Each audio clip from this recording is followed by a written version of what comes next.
I am so excited to announce that the Docuseries is now available for pre-orders. Go to DanteKing.com or to Diagnosing Whiteness and Anti-Blackness.com to check it out.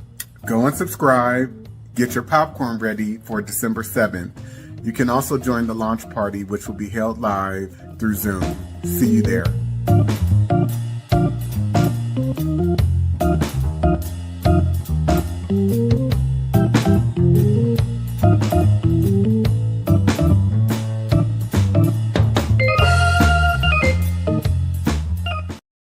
The book surprised you the most? A whole book. The whole book. Because I thought that I knew a lot until I read that book and realized I didn't know anything. There was a lot to learn and a lot to still be discovered. I'm still processing it. I can see things now that I didn't see before. And it's all because of the book. I love that. Jules? So much of the book really opened my eyes to things. The Casual Killing Act, the legality of rape. And then one of the other parts was the housing covenants and the covenants that were allowed. And growing up in the Bay Area, St. Francis Wood, for instance, is a highly coveted place to want to live or want to strive to, right? I was a child and I'd passed through St. Francis Woods and it was something that you feel could have been attainable. And then as you read Dante's book, you realize it's attainable for white people. It's not attainable for me. It's not attainable for you. Not in the way that you think you would be able to attain certain places and spaces. You are written out of that legally. Right. And Alicia? What really stands out to me is the 1850 Fugitive Slave Act, which describes so much of how white people operate in terms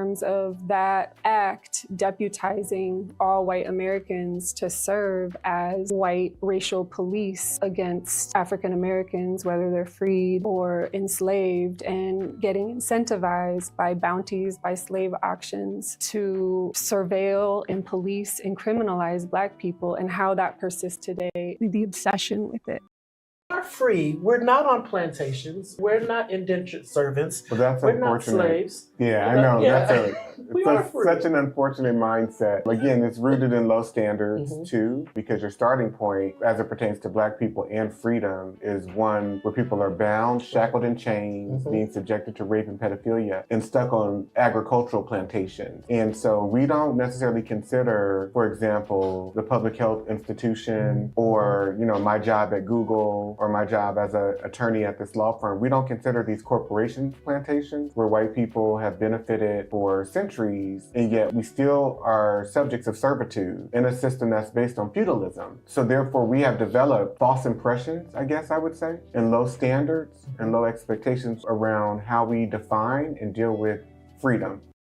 The hardest about chapter 3, and what are some key pieces that stood out for you that you would want people to know about or be prepared for? The different laws and the cases and the way that the system has been set up to not protect Black women and Black boys too, and Black men as well, particularly Black women, just for us to be seen, as you said this earlier, just the vessel to give birth and then go back to work. So that shows up in how our birthing outcomes are. It shows up in how we connect with our partners, because there's this constant reinforcement of that you don't matter and you're not valued. And I think you highlight that very clearly, the lack of protection for Black women in chapter 3. I also remember in one of your courses, you asked the class, would they want to be Black women? Everyone said no, right? And that just shows me even more how reinforced it is that being a Black woman, you're at a constant state of lack of protection and also aggression as well. Yeah, and let me be very clear too, because that question was out of the spectrum of all of the identities that I presented as multiple choice answers.